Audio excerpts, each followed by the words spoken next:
Great rivers flow across the continents to the seas.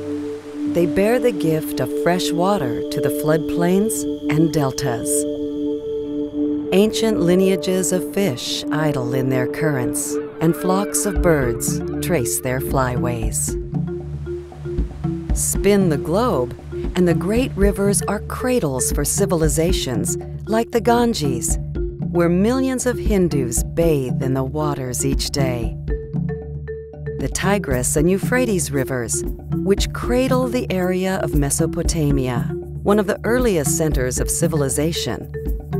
The Nile, which has been an integral part of Egypt's history.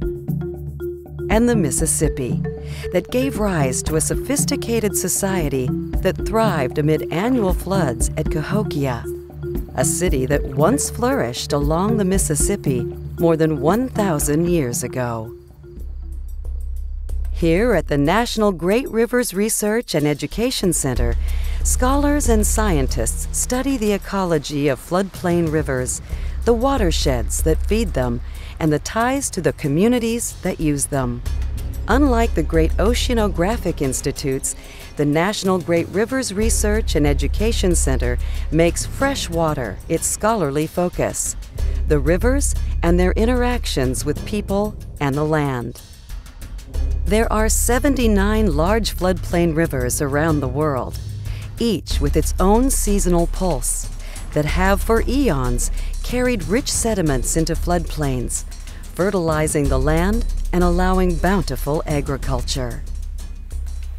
Modern civilizations have harnessed and altered the flooding ability of most great rivers. We have captured water for both our crops and our communities.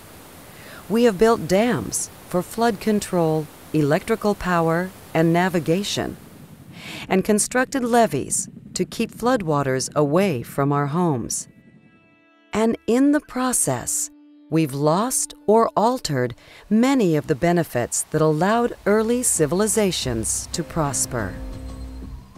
In this age of scientific discovery lies the opportunity for rejuvenating our rivers, restoring their flow, and returning them to a more natural state.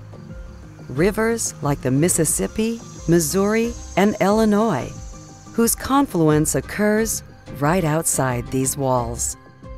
Within these rivers, we can learn from ancient species that have seen dinosaurs and civilizations come and go.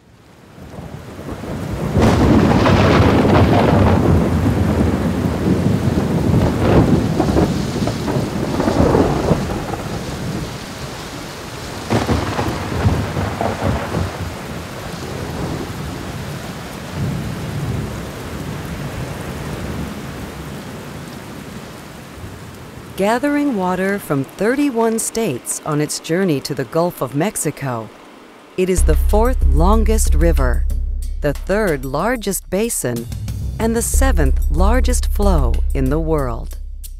From the headwaters in Lake Itasca, Minnesota, to the river delta below New Orleans, the Mississippi stitches the fabric of American culture along its 2,320-mile journey.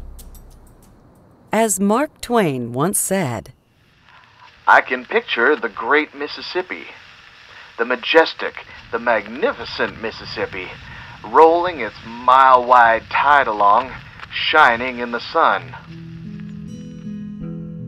Many locks, dams, and levees have been built since Mark Twain wrote of his beloved river. And yet the Mississippi still holds breathtaking natural riches, like 150 species of fish, more than any other temperate zone river, and it is the flight path for over 40% of migratory birds in North America. Upriver, the Mississippi has more access to its floodplain. There, scientists study how the flood orchestrates a grand symphony of life. Rising floodwaters send fish to spawn in the floodplain.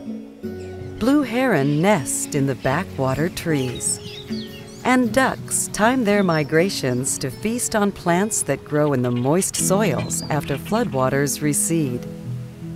This field research adds to the growing knowledge of floodplain ecology and ways to restore natural order on a working Mississippi River.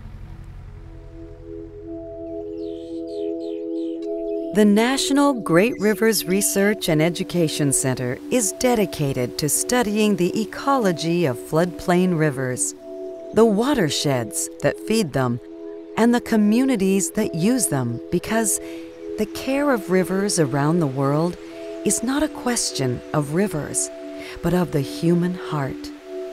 Great rivers recharge, re-energize, and purify not only our water and soil, but our spirits as well. I've known rivers ancient as the world and older than the flow of human blood in human veins. I've known rivers, ancient, dusky rivers. My soul has grown deep like the rivers.